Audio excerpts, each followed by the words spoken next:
everybody. So, just wanting to talk a bit about peace today. Finding peace.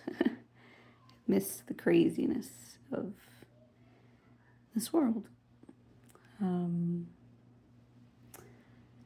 Yeah, something that I've been struggling with, like many of you, I'm sure. The Bible talks about, a peace that surpasses all understanding.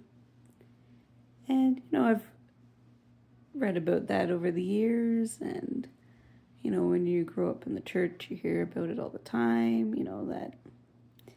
And it's one of the fruits of the Spirit, I think.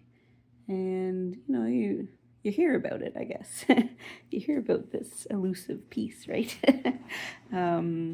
It's not an easy thing to find.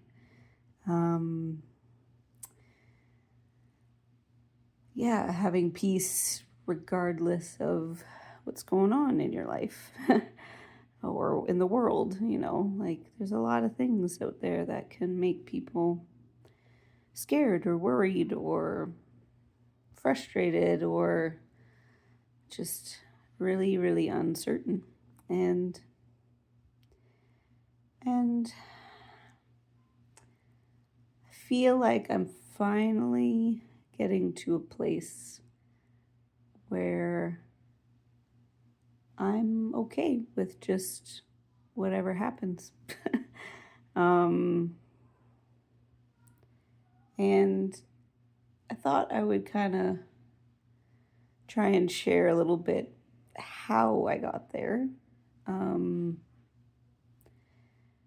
Something that's I'm still kind of trying to articulate because it's an interesting sensation. I can look at the things in my life that might be missing. Like, some of the resources that you feel like you need, lack of money or just really unsure, like, just, I guess to frame things a little bit for me, like, I've been, for the most part, stay-at-home mom the last few years. I mean, I've got my catering thing on the side, but that's kind of been slow, steady, but slow. It brings in a bit, but not a whole lot. So my husband, most of the financial pressures on him. And,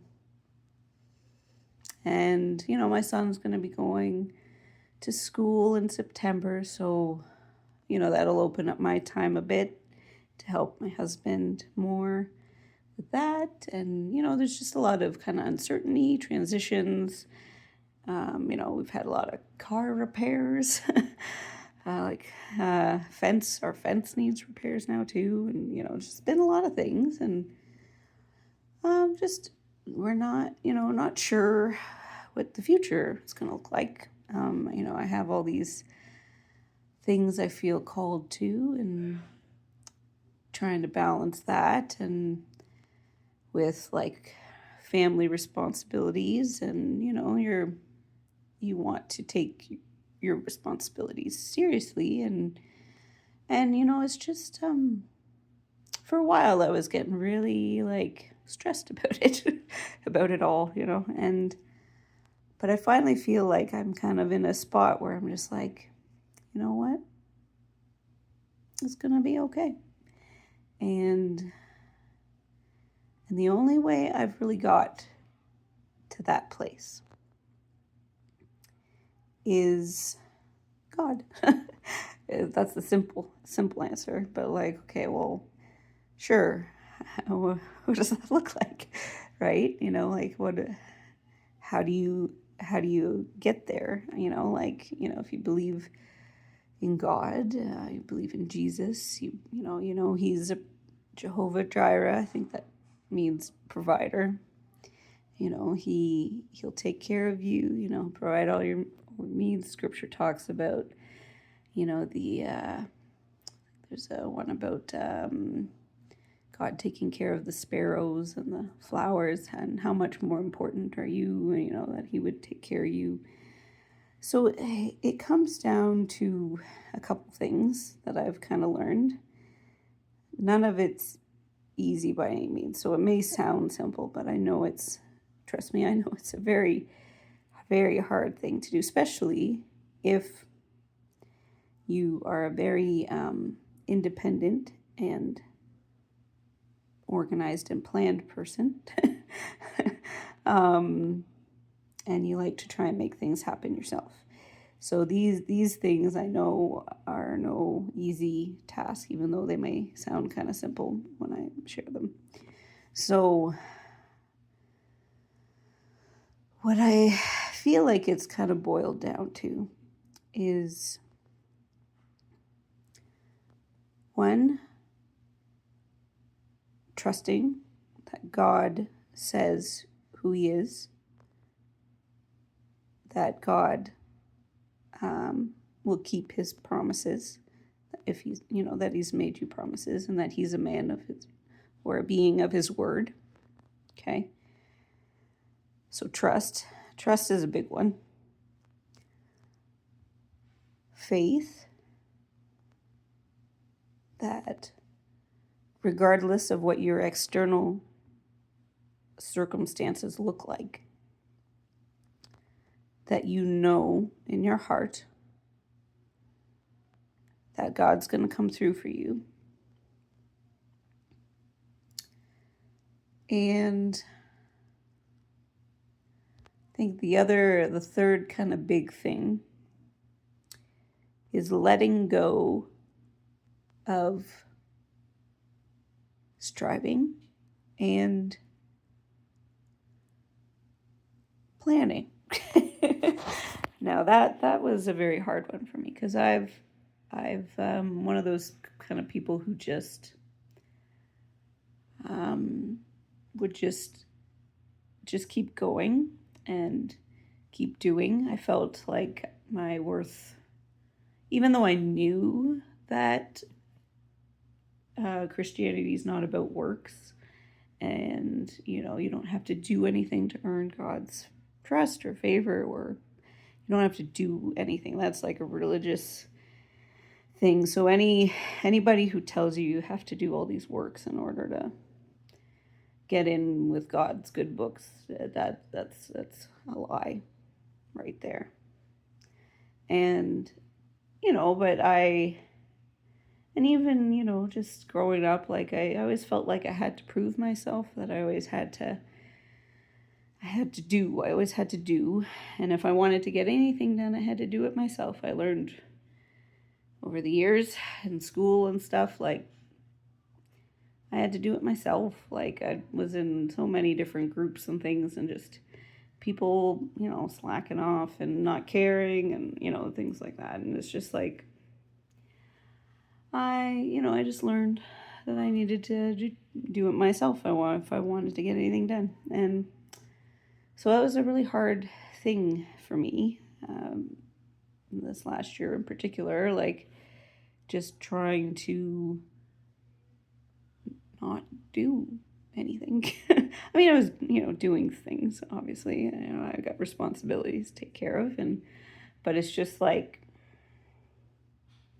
learning how to rest, learning how to let go of my plans. Like I had this whole thing mapped out on how I was gonna, grow my business to get to certain levels and benchmarks, and made all these plans so that I could do what I felt God was calling me to, because I felt like he gave me all these ideas, and I think he did.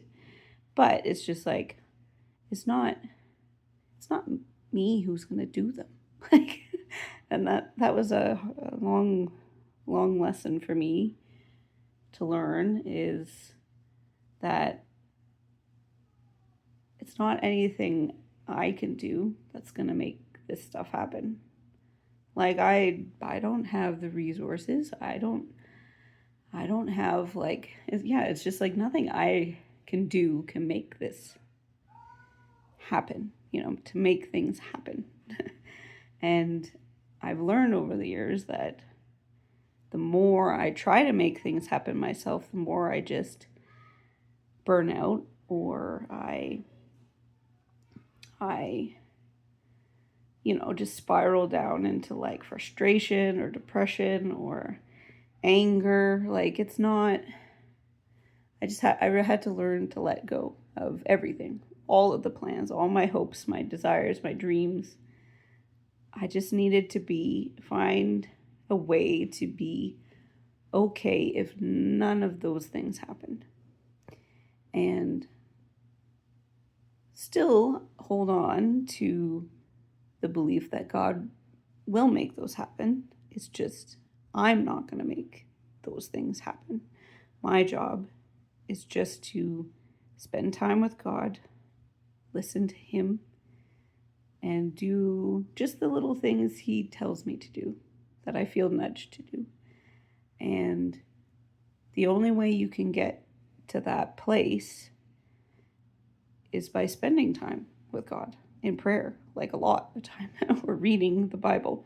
And, I'm not talking about just like going to church, because that's helpful to be in community, but you really just need to quiet yourself and take the time to spend with God. Like make it part of your routine. Like even if you don't know what you're doing, just sit in quiet, you know. Be still and know that I am God, you know.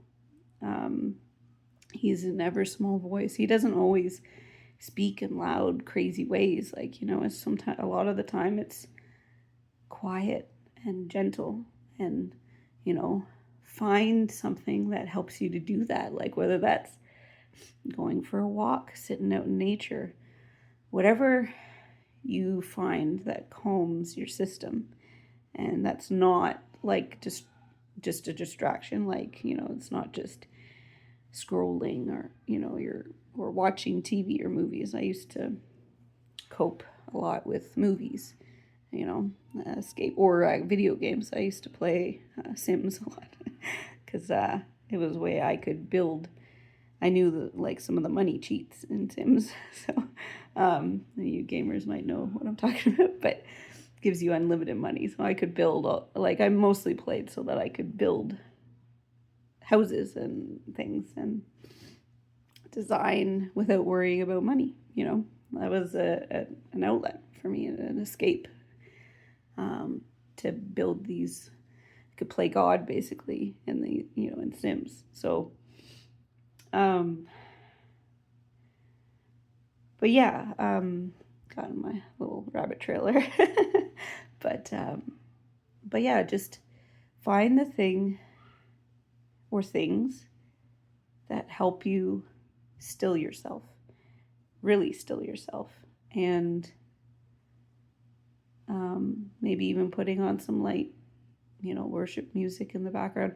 What you listen to, by the way, or watch, really does affect you and affect your internal state. And so if you're constantly watching like really gruesome and gory things, like I was into horror movies a bit too, or violent things. I was into all those things. Like I was not your stereotypical female, not super into like, rom-coms and dramas and things like that. I wanted, action and sci-fi and fantasy and, all the more the boy things. Stereotypical, I should say, stereotypical, because there's all sorts of different kinds of people, regardless of what gender you are. But anyways, yeah, be careful what you listen to and what you watch, because it can affect your state of mind. It can affect your mood. Sometimes it doesn't actually help. A lot of the time it doesn't help. And yeah, so find things that help you still yourself and be able to just sit for a bit and see what God says to you. He can talk to you in many different ways. And he meets people wherever they're at, regardless of your background or what you've done. Like, he can meet you anywhere. Like, for example, there's a lady that I've been listening to quite a bit on YouTube, and I really appreciate. She's really kind of helped me kind of find myself a bit and gain confidence in myself. Just really encouraging lady. And but there was some things that she would say sometimes that I'm just like, I don't know about that. Just some of the language, because I guess so. She's definitely a Christian, so I was definitely feeling that. Like, I knew she knew God. I could sense that from what she was saying. But then there was language she used sometimes that made me think, I'm like, that's interesting. But it's because she had a New Age background. She was very heavily into that. And now she's not anymore, because it was, I watched one of her like more recent videos, like more current videos, because a lot of the stuff I had been finding had been from months and months ago. And but now she even openly said, like, she was convicted of some of those practices by the Holy Spirit and God, and they told her not to use those anymore. And because she didn't need them. Not that some of them were inherently bad, I guess, but it's just like she needed to rely on God, and God alone. She didn't need to use any of those other, I don't even know much about what that happens, but she didn't need to use any of that. But anyways, just, yeah, I guess my point is, I can hear my son coming, but so I'll probably need to end it here. But yeah, just find ways for you to sit and just listen. And truly, that's how I found my peace, and how I gradually, it wasn't a quick thing. This took a long time for me. But it just, the more I did that, the more I learned about Jesus, the more I sat in prayer, the more I kind of looked inward to heal with God's help, the more peace I got. Anyways, till next time.